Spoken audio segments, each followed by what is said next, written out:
Bonjour à tous et bienvenue. C'est Nina Grubot d'Attitude QHSE et nous avons le devoir de vous apporter tous les conseils nécessaires pour améliorer votre organisation en vue d'atteindre vos objectifs. Et on se retrouve sur cette nouvelle vidéo sur l'évaluation des risques professionnels. Et effectivement, ce n'est pas une nouvelle vidéo parce qu'on l'avait déjà faite, mais pour une raison de pixelisation, on est contraint de la refaire, mais ce n'est pas si mal, on l'a améliorée.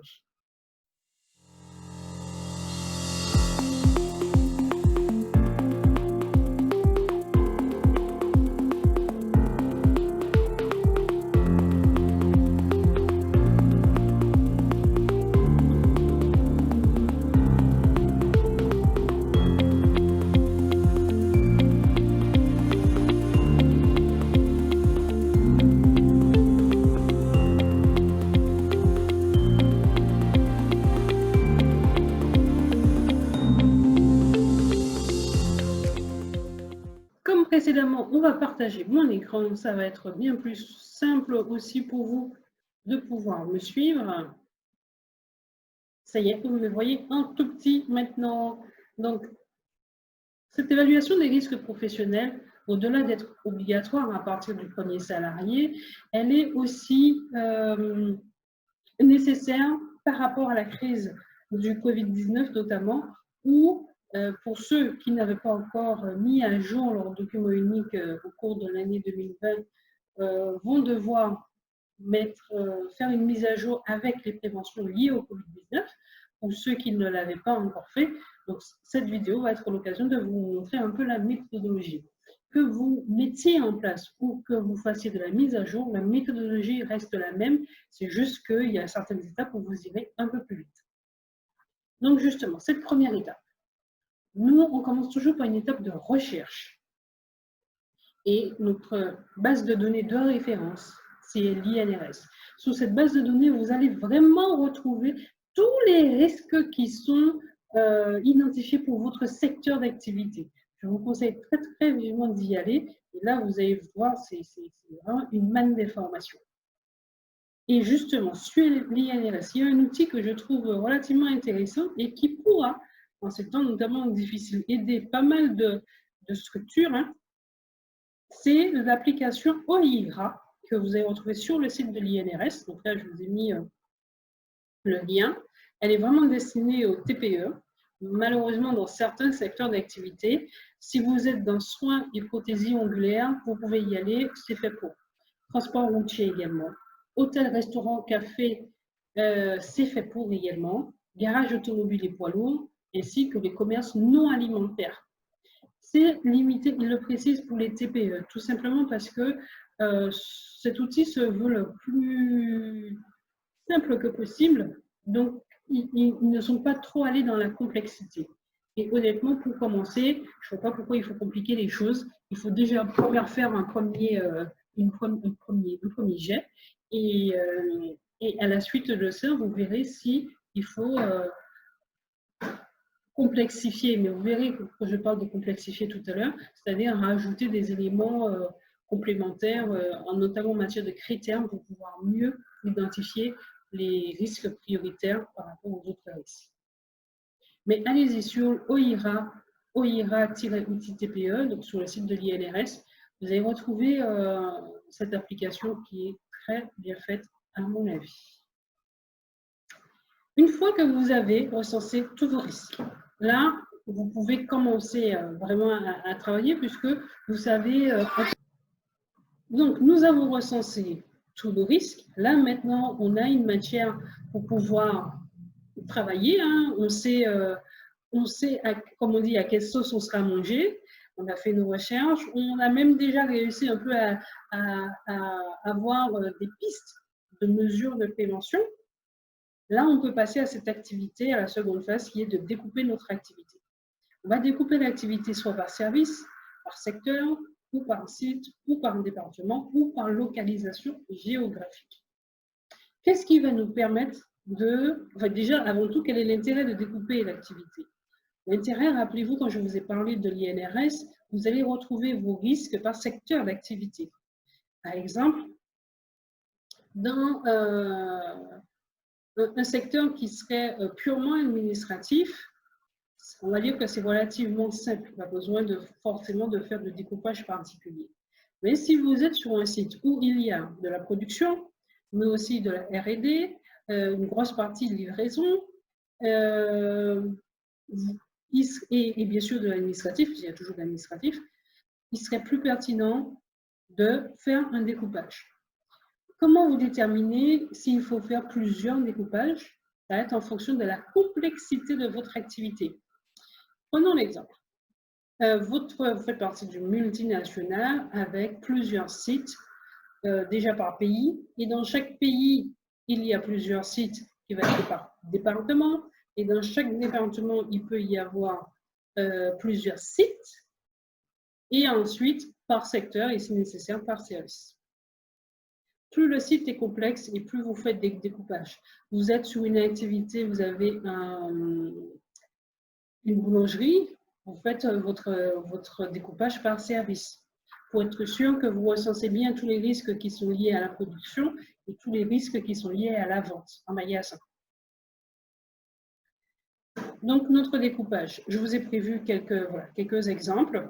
Donc, sur le lieu de travail, on peut avoir ce découpage par bureau, sur la route pour les commerciaux, ou bien au domicile des clients, notamment pour tous ceux qui travaillent à domicile.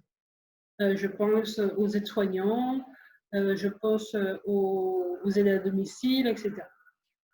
Ensuite, par secteur d'activité, comme je vous ai expliqué tout à l'heure avec les bureaux, l'atelier de production et le magasin de stockage ou le magasin de vente. Ensuite, autre exemple par poste de travail, et là j'ai pris l'exemple de la boulangerie. Donc on peut avoir un découpage pour le poste boulanger, un autre découpage pour le poste pâtissier, un autre découpage pour le poste vendeur. Donc, nous avons notre découpage. On peut passer maintenant à la phase 3 avec l'évaluation des risques professionnels. Donc, cette évaluation, donc là, je vous ai mis un exemple de cartographie. Encore une fois, si votre activité n'est pas complexe en nombre de sites, en métiers différents, etc., restez sur une cartographie relativement simple avec 2 critères, la gravité et probabilité par exemple. Et retenez bien 1, 2, 3, 4. Je vais vous expliquer pourquoi tout à l'heure. L'objectif de votre évaluation est de vous permettre par la suite de faire cette cartographie des risques avec les 3 priorités. Les priorités, ce sont les risques pour lesquels vous allez mettre en place des mesures de prévention rapidement. Exemple de critères que je vous ai pris, la gravité. Quelle va être la gravité quand vous partez sur la notation, vous pouvez faire cet exemple, vous posez systématiquement par exemple cette question. Quelle va être la gravité d'une explosion d'une chaudière sur un site où il y a un visiteur tous les mois, le gardien qui passe visiter ou bien le technicien une fois par mois? Et quelle va être la gravité dans le cas où la chaudière explose sur un site où il y a en permanence 15 salariés? Autre exemple de critère, c'est la fréquence d'apparition du risque. Quelle est la fréquence d'apparition du risque de tremblement de terre aux Antilles et quelle est la fréquence d'apparition du risque de tremblement de terre en France hexagonale? Autre critère, la probabilité d'occurrence. Quelle est la probabilité que lors de l'explosion de Fukushima, qui a été provoquée par une défaillance technique, qui elle-même avait été provoquée par le tsunami, qui lui-même a été provoqué par un tremblement de terre? Et l'ampleur du risque, quelle est l'ampleur de la marée noire sur la plage de Bretagne?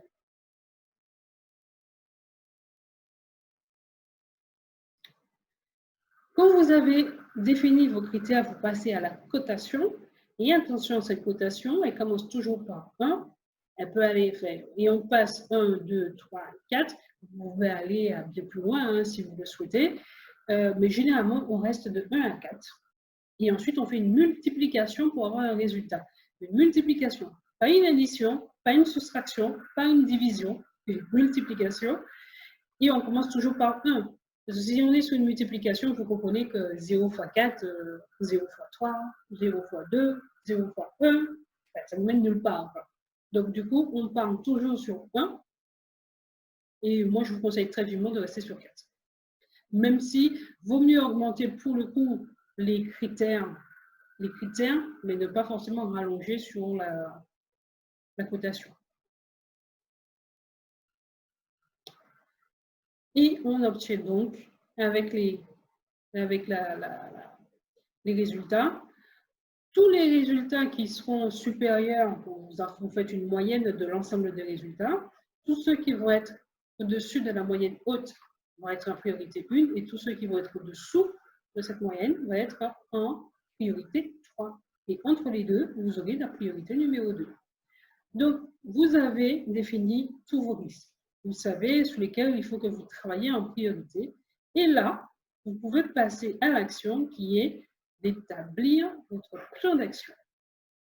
Dès lors qu'on sait qui fait quoi, comment, dans quel délai et si nécessaire avec quel budget, votre plan d'action est au complet.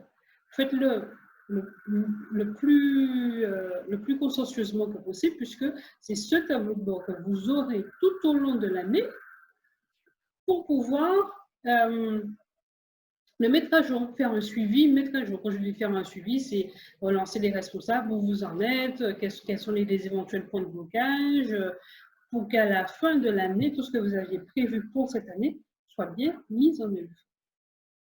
Et on va terminer, parce que ce n'est pas fini, ce n'est pas parce que vous avez fait votre plan d'action que c'est terminé. Il va vous rester la dernière étape qui est la communication. Rappelez-vous que l'employeur a un devoir de résultat et non de moyens. Et là, ça fait toute la différence.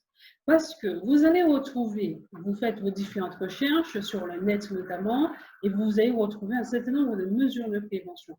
Ce n'est pas parce que cette mesure a permis à une entreprise de répondre à un risque que vous aviez identifié aussi pour vous, que ça va fonctionner chez vous. D'abord, vous ne savez pas quels sont les moyens qu'ils ont mis derrière.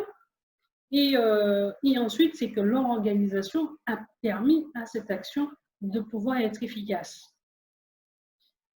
Vous pouvez vous en inspirer, mais il faut l'adapter à votre situation.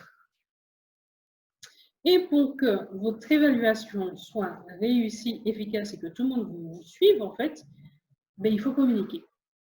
Donc, la première chose, une fois que vous avez fini, et je joins les mains en plus, une fois que vous avez fini votre évaluation des risques, votre plan d'action, faites un rapport digeste. Je vous prends un exemple. Chez nous, on a un logiciel qui fait nos documents uniques. Si on le remet tel quel, bout de décoffrage, comme on dit aux clients, ils vont rien comprendre. Hein.